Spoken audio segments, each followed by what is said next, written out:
శ్రీ సాయినాథాయ నమః. సాయి సచ్చరిత్రము 49వ అధ్యాయం. ప్రస్తావన హరికానోబా సోమదేవ స్వామి నానాసాహెబ్ చాందోర్కర్. ప్రస్తావన: వేదములు పురాణములు బ్రహ్మమును లేదా సద్గురువును సరిగా పొగడలేవు.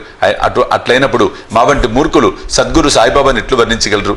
ఈ విషయంలో మాట్లాడక ఊరుకొనుటే మేలని తోచున్నది. మౌన వ్రతమును పూనుటే సద్గురుని స్తుతించుట తగిన మార్గమని తోచును. కానీ సాయిబాబా సుగుణములను చూచినచో మా వ్రతమును మరిచి మమ్మలను మాట్లాడినట్లు ప్రేరేపించును. మన స్నేహితులు గాని బంధువులు గాని మనతో లేకున్నచో మంచి పిండి వంటలు కూడా రుచించవు. కానీ వారు మనతో ఉన్నచో ఆ పిండి వంటలు మరింత రుచికరములగును. సాయి లీలామృతం కూడా అట్టిదే. దీనిని మనం ఒంటరిగా తినలేం. స్నేహితులు బంధువులు కలిసినచో చాలా బాగుగా ఉండును. ఈ కథలను సాయిబాబా ప్రేరేపించి వారి ఇష్టానుసారం మాచే వ్రాయించాను. వారికి సర్వస్వ శరణాగతి నడిచి వారి అందే ధ్యానం నిలుపుట మా కర్తవ్యము. తీర్థయాత్ర వ్రతము త్యాగము ధ్యానముల కంటే తపస్సు చేయుట గొప్ప. హరిని పూజించుట తపస్సు కంటే మేలు. సద్గురువుని ధ్యానించుట వీటన్నిటికంటే మేలైనది. కాబట్టి మనము సాయి నామమును నోటితో పలుకుచు వారి పలుకులోను మననం చేయుచు వారి ఆకారమును మనస్సును భావించుకొనుచు వారిపై హృదయపూర్వకంగా ప్రేమతో వారి కొరకు సమస్త కార్యములను చేయుచుండవలెను. సంసార బంధనం నుండి తప్పించుకున్నట్టుకు దీనికి మించిన సాధనము లేదు. పైన వివరింపబడిన ప్రకారము మన కర్తవ్యమును మనం చేయగలిగినచో సాయి తప్పనిసరిగా మనకు సహాయం చేయును, తుదకు మోక్షమునిచ్చును. ఇక ఈ అధ్యాయంలోని కథల వైపు మరలదెము. హరికానోబాను బొంబాయి పెద్ద మనుషుడు ఒకడు తన స్నేహితుల వల్ల బంధువుల వల్ల బాబా లీలలు అనేకములు వినెను, కానీ నమ్మలేదు. కారణమేమన్నా అతనిది సంశయ స్వభావం. బాబాను స్వయంగా పరీక్షించవలనే అతని కోరిక. కొంతమంది బొంబాయి స్నేహితులతో అతను షిరిడీకి వచ్చాను. అతని తలపై జలతారు బాగా ఉండెను. అతని పాదములకు క్రొత్త చెప్పులు ఉండెను. కొంత దూరం నుండి బాబాను చూచి బాబా వద్దకు పోయి సాష్టాంగ నమస్కారం చేయవలను అనుకోనెను. కొత్త చెప్పులు ఎచ్చట ఉంచవలనో అతనికి తెలియలేదు. చెప్పులు మసీదు ముందుక మూలబెట్టి బాబా దర్శనమునకు పోయాను. బాబాకు భక్తిపూర్వకమైన నమస్కారం చేసి ఊదిని ప్రసాదమును బాబా చేతి నుండి అందుకొని తిరిగి వచ్చాను. మూలకు పోయి చూచేసరికి చెప్పులు కనిపించలేదు. చెప్పుల కొరకు వెతికాను, కానీ నిష్ప్రయోజనమయ్యాను. చాలా చికాకు పడుతూ బసకు వచ్చాను. అతడు స్నానం చేసి పూజ చేసి నైవేద్యం పెట్టి భోజనం కూర్చుండాను, కానీ తన చెప్పుల గురించి చింతించుచుండాను. భోజనానంతరం చేతులు కడుక్కొంటూ బయటకు వచ్చాను. ఓ మరాఠీ కుర్రవాడు తన వైపు వచ్చుట చూశాను. ఆ కుర్రవాడి చేతిలో ఒక కర్ర ఉండెను. దాని చివరన కొత్త చెప్పుల జత వేలాడుచుండెను. చేతులు కడుకొనుటకు బయటకు వచ్చిన వారితో అతడు బాబా తనను పంపినని, వీధిలో హరికా బేటా జెరికా ఫేటా అని అర్చుచుమని బాబా చెప్పినని, ఎవరైతే ఆ చెప్పులు తమవే అన్నచో అతని పేరు హరి అనియు, అతడు కానోబా కొడుకనియు, అతని తలపై జరీపాగా కలదా అను సంగతిని పరీక్షించిన తరువాత చెప్పులను ఇవ్వమని చెప్పాను. కుర్రవాడిట్లు చెప్పుట విని హరి కానోబా ఆనందములు పొందాను. కుర్రవాని వద్దకు పోయి చెప్పులు తనవని రూఢీ చేశాను. అతడు తన పేరు హరి అని, తాను కానోబా కుమారుడని తన తలపై ధరించి జరీపాగాను చూపాను. కుర్రవాడు సంతృప్తి చెంది చెప్పులను ఇచ్చివేశాను. హరి కానోబా మిక్కిలి ఆశ్చర్యపడెను. తన జల్తారు పాగా అందరికీ కనిపించవచ్చును, కానీ తన పేరు తన తండ్రి పేరు బాబాకి ఎట్లు తెలిసెను. అదే షిరిడీకి మొదటిసారి రావటం. అతడచ్చటకు బాబాను పరీక్షించుటకే వచ్చెను. ఈ విషయం వల్ల అతడు బాబా గొప్ప సత్పురుషుడని గ్రహించెను. అతనికి కావలసినది బాబాను పరీక్షించుట. అది పూర్తిగా నెరవేరెను. సంతోషంతో ఇంటికి పోయాను. సోమదేవస్వామి బాబాను పరీక్షించుటకై ఇంకొకరు వచ్చిరి. వారి కథను వినుడు. కాకసాహెబ్ దీక్షిత్ తమ్ముడు బాయిజీ నాగపూర్లో ఉండెను. 1906వ సంవత్సరంలో హిమాలయంకు పోయినప్పుడు సోమదేవస్వామి అను సాధువుతో అతనికి పరిచయం కలిగెను. ఆ సాధువు గంగోత్రికి దిగువ ఉత్తరకాశీకి చెందినవారు. వారి మఠం హరిద్వార్లో కలదు. ఇద్దరు పరస్పరం తన చిరునామాలు వ్రాసుకొనిరి. 5 సంవత్సరముల పిమ్మట సోమదేవస్వామి నాగపూర్ వచ్చి బాయిజీ ఇంట్లో దిగెను. బాబా లీలను విని సంతసించెను. షిరిడీ పోయి చూడవలనని అతనికి గట్టి గౌరవ కలిగెను. బాయిజీ వద్ద నుంచి పరిచయ ఉత్తరం తీసుకుని షిరిడీకి పోయాను. మన్మాడు కోపర్గాం దాటిన పిమ్మట టాంగా చేరుకుని షిరిడీకి పోచుండెను. షిరిడీ సమీపమునకు రాగా మసీదుపై 2 పెద్ద జెండాలు కనిపించెను. సాధారణంగా యోగులు వేర్వేరు వైఖరులతోనూ వేర్వేరు జీవన పద్ధతులతోనూ వేర్వేరు బాహ్య అలంకారములతోనూ ఉందురు. కానీ ఈ పై గుర్తులను బట్టియే యోగి యొక్క గొప్పదనము కనిపెట్టలేం. సోమదేవస్వామికి ఇదంతా వేరే పందాగా తోచెను. 2 పతాకములు ఎగురుట చూడగానే తనలో తాను ఈ యోగి జెండాలు ఎందేలా మక్కువ చూపవలెను. అది యోగికి తగినది కాదు. దీనిని బట్టి ఈ యోగి కీర్తి కొరకు పాటుపడుచున్నట్లు తోచుచున్నది అనుకున్నాను. ఇట్లా ఆలోచించుకొని షిరిడీ పోవటం మానుకొనగా నిశ్చయించినట్లు తనతో ఉన్న ఇతర యాత్రికునకు చెప్పాను. వారు అతనితో ఇట్లనిరి, అట్లయినా ఇంత దూరం వచ్చేది వేళ జెండాలను చూచినంతలో నీ మనసుకు చికాకు పడినచో షిరిడీలో రథము పల్లకి గుర్రము మొదలగు బాహ్య అలంకారములు చూచినచో మరింత చికాకు పొందెదవు.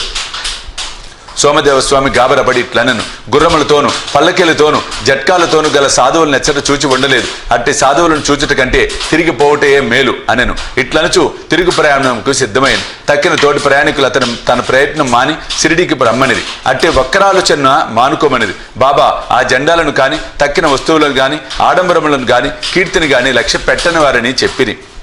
అవన్నీ అలంకరించిన వారు బాబా భక్తులే కాని ఆయనకు సంబంధం లేదని చెప్పిరి. వారి భక్తి ప్రేమల కొలది వారు వాటిని కూర్చిరని చెప్పిరి. తొట్టతొట్టుకు ప్రయాణం సాగించి షిరిడీపోయి సాయిబాబాను దర్శించినట్లు చేసిరి. సోమదేవ స్వామి మసీదుకు దిగువ నుంచి బాబాను దర్శించగానే అతని మనసు కరిగెను. అతడి కళ్ళు నీటితో నిండెను. గొంతుకు ఆర్చుకొని పోయాను. అతని కుంటి ఆలోచనలు పోయాను. ఎచ్చట మనసు శాంతించి ఆనందమును పొంది ఆకర్షింపబడునో అదే మనము విశ్రాంతి పొందవలసిన స్థలము అని తన గురువు చెప్పిన దాన్ని జ్ఞప్తికి తెచ్చుకొనెను. అతడు బాబా పాదధూళిలో దొర్లుటకు తహతలాడెను. బాబా దర్శనం కొరకు దగ్గరికి పోగా, మా వేషము మా దగ్గరే ఉండని, నీవు ఇంటికి పొమ్ము, తిరిగి మసీదుకు రావద్దు. ఎవరైతే మసీదుపై జెండాను ఎగురవేయుచున్నారో అట్టి వారి దర్శనము చేయనేలా, అది యోగి లక్షణమా? ఇక్కడ ఒక నిమిషమైనా ఉండవద్దు అనెను. ఆ స్వామి మిగులు ఆశ్చర్యపడెను. బాబా తన మనసును గ్రహించి బయటికి ప్రకటించుచున్నారని తెలిసెను. అతడెంత సర్వజ్ఞుడు, తాను తెలివి తక్కువ వాడని, బాబా మహానుభావుడని గ్రహించెను. బాబా అందరినీ కౌగిలించుకొనుట, కొందరిని ఆశీర్వదించుట, కొందరిని ఓదార్చుట, కొందరి వైపు దాక్షిణ్యంతో చూచుట, కొందరిని చూచి నవ్వుట, ఊది ప్రసాదం కొందరికి చుట, ఇట్లు అందరినీ ఆనందింపచేసి సంతృప్తి పరచుట చూచి తననొక్కరినే ఎలా ఇంత కఠినంగా చూచుండెనో అతనికి తెలియకుండెను. తీవ్రంగా ఆలోచించి బాబా చేయనిదంతే తన అంతరంగమనున్న దానితో సరిగా ఉండనని గ్రహించెను. దానివల్ల పాఠం నేర్చుకొని వృద్ధి పొందుటకు ప్రయత్నించవలనని గ్రహించెను. బాబా కోపము మారు రూపంతో ఉన్న ఆశీర్వాదమే అనుకొనెను. కొన్నాళ్ళు పిమ్మట బాబా యందు అతనికి నమ్మకము బలపడెను. అతడు బాబాకు గొప్ప భక్తుడు అయ్యాను. నానాసాహెబ్ చందోర్కర్ ఈ అధ్యాయమును హేమాడ్పంత్ నానాసాహెబ్ చందోర్కర్ కథతో ముగించెను. ఒకనాడు నానాసాహెబ్ మసీదులో మహల్సాపతి మొదలగు వారితో కూర్చొని ఉండగా బీజాపూర్ నుండి ఒక మహమ్మదీయుడి కుటుంబము బాబాను చూచుటకు వచ్చెను.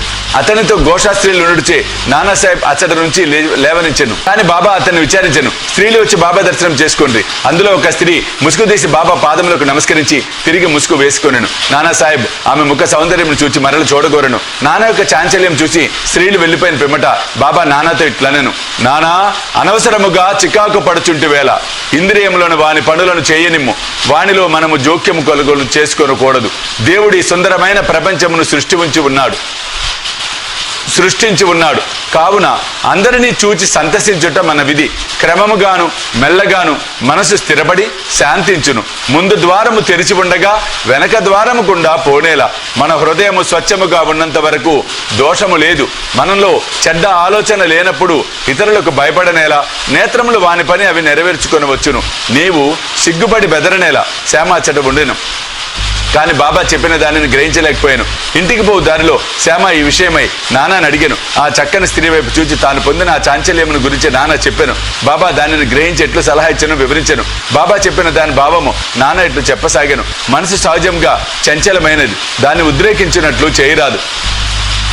ఇంద్రియములు చలించవచ్చును, శరీరం స్వాధీనము ఉంచుకొనవలెను, దాని ఓరిమి పోవునట్లు చేయరాదు. ఇంద్రియములు విషయముల వైపు పరిగెత్తును, కానీ మనము వాని వెంట పోరాదు. మనం ఆ విషయములను కోరకూడదు. క్రమంగా నెమ్మదిగా సాధన చేయటం వలన చంచలత్వము జయించవచ్చును. ఇంద్రియములకు మనం లోబడకూడదు, కానీ వానిని మనం పూర్తిగా స్వాధీనమందు ఉంచుకొనలేము. సమయానుకూలముగా వానిని అణిచి సరిగా ఉంచుకునవలేను. నేత్రములు అందమైన వాటిని చూచుట కొరకు ఇవ్వబడినది. విషయముల సౌందర్యం నిర్భయంగా చూడవచ్చును. భయమునకు గాని లజ్జకు గాని అవకాశము లేదు. దురాలోచనలు మనసునందు ఉంచుకొనరాదు. మనసున ఎట్టి కోరికయు లేక భగవంతుని సుందరమైన సృష్టిని చూడుము. ఈ విధముగా ఇంద్రియములను సులభముగాను సహజముగాను స్వాధీనం చేసుకొనవచ్చును. విషయములను అనుభవించుటలో కూడా నీవు భగవంతుని జ్ఞప్తి ఉంచుకునవలెను. విషయములను సౌందర్యమును నిర్భయంగా చూడవచ్చును. భయముకు గాని లజ్జకు గాని అవకాశం లేదు. దురాలోచనలు మనసునందు ఉంచుకొనరాదు. మనసును ఎట్టి కోరికయు లేక భగవంతుని సుందరమైన దృష్టిని చూడుము. ఈ విధంగా ఇంద్రియములను నియంత్రించవచ్చును. విషయములను అనుభవించుటలో కూడా నీవు భగవంతుని జ్ఞప్తి ఉంచుకొనవలెను. బాహ్యేంద్రియములను మాత్రము స్వాధీనముందు ఉంచుకొని మనసును విషయముల వైపు పరుగడనిచ్చినచో, వాని వైపు అభిమానం ఉండనిచ్చినచో చావు పుట్టుకల చక్రము నశింపదు. ఇంద్రియ విషయములు హానికరమైనవి. వివేకము సారథిగా మనసున స్వాధీనము ఉంచుకునవలేను. ఇంద్రియములను ఇచ్చం వచ్చినట్లు ఆచరింప చేయరాదు. అటువంటి సారథితో విష్ణు పదమును చేరగలము. అదే మన గమ్యస్థానము, అదే మన నిజమైన ఆవాసము. అచ్చటి నుండి తిరిగి వచ్చుట లేదు. 49వ అధ్యాయం సంపూర్ణము. సద్గురు శ్రీ సాయినాథ్ అర్పణమస్తు. శుభం భవతు.